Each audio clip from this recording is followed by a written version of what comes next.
You know, there's a lot of difference between the 20th of September and the 5th of October out here in the woods, isn't there? Well, it looks the same, and it feels the same. The temperature's about the same, but something dramatic is happening. What is it? Hey, acorns start to drop. Acorns are starting to hit the ground. What does that mean for you as a hunter? That means white-tailed deer feeding patterns change dramatically, and you better be ready for it, because I'm going to tell you something. Whenever acorns start hitting the ground, I don't know what there is about that, but deer get excited, and I guarantee you that's where they're going to be. I kind of equate it to, everybody has their own favorite food, you know. Mine is chilled crab legs. I tell you what, if I can find crab legs, I'm going to sit down there for a while and eat. I don't even need that cracker thing. Just give them to me. I can break them suckers open. So just pretend like I'm looking in the paper here, Sunday paper, and it says, fresh crab legs, all you can eat. Bring the entire family free. Now, Darlene, get the Suburban loaded. Get the kids in it. I mean, I'll tell you what, that's what it's like. Whenever acorns are hitting the ground, deer are going to be in those hot oak patches. Did you ever wonder how just overnight they can move from one area to the next? How in the world do deer know when acorns start to fall like that? Well, here's what I think happens. You know, Harvey the forked horn is moving along the trail, going to eat with the rest of the deer, and he hears an acorn fall. They can hear these suckers starting to drop. He goes and he just wallers it up. He eats them up. He's got his hooves in it, and he goes back that night to where the rest of the deer are, you know, and Harvey, have you been eating acorns? No, not me. We can smell it on you. The next day, Harvey heads out to the acorn patch, and here goes the rest of them. They all follow. In a matter of just days, every deer in the area is in that hot oak patch. So what do we got to do? Well, we know we got to concentrate our efforts in that oak patch, but it can be a nightmare when all of a sudden an entire social group of deer are feeding in an acorn patch. You know, it never fails. You put your stand up over here, and they'll be over here. You put your stand up over here, they'll be over here. Have you ever sit in a stand and watched a big buck at 85 yards and know he ain't gonna get any closer to you? Have you ever done that? I have, and it's not a very good feeling, is it? So what do we got to do? We got to figure out the best trap. We got to figure out the best place that we can get our stand location when we know that they're coming to an acorn patch. Well, here, I got it. Here's what it is. See right there? In every acorn patch, there are little fingers that feed into that, little brushy pocket fingers that feed into patches. Well, what we want to do, we want to find the one that's got the heaviest, thickest cover, okay?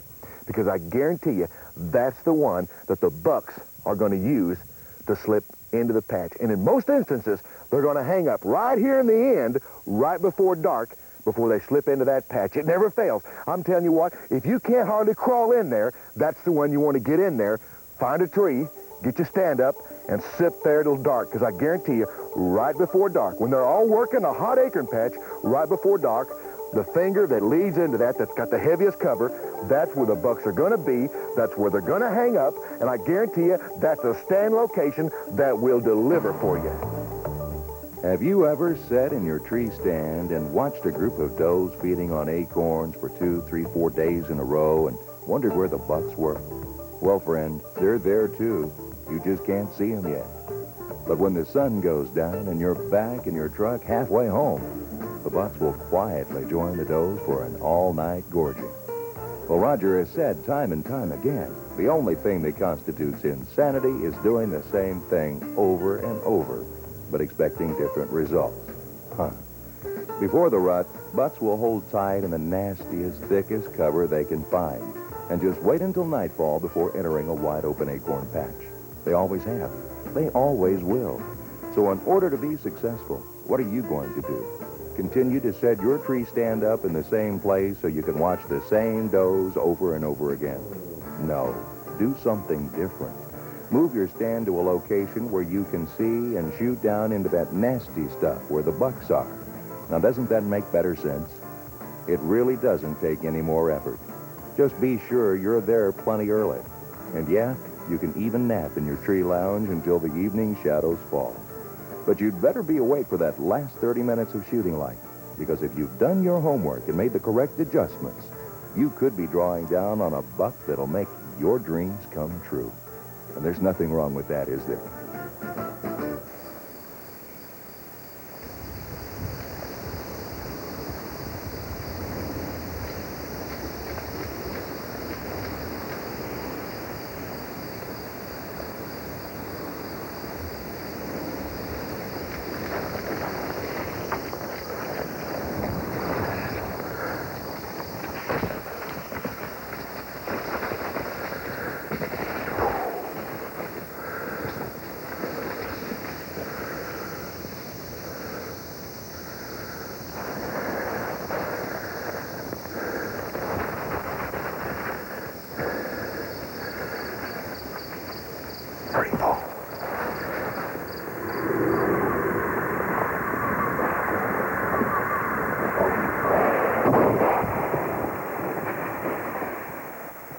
Miraculously, the buck comes directly beneath Roger's stand.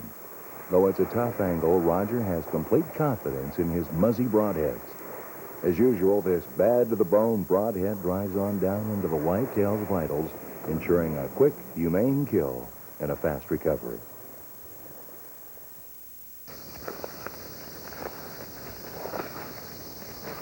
Right there he is. I know he's gone. Merry Christmas! Man, look at that. That sucker's bigger than what I even thought. Holy, look at that row of tines. All I could see was just the top of his tines.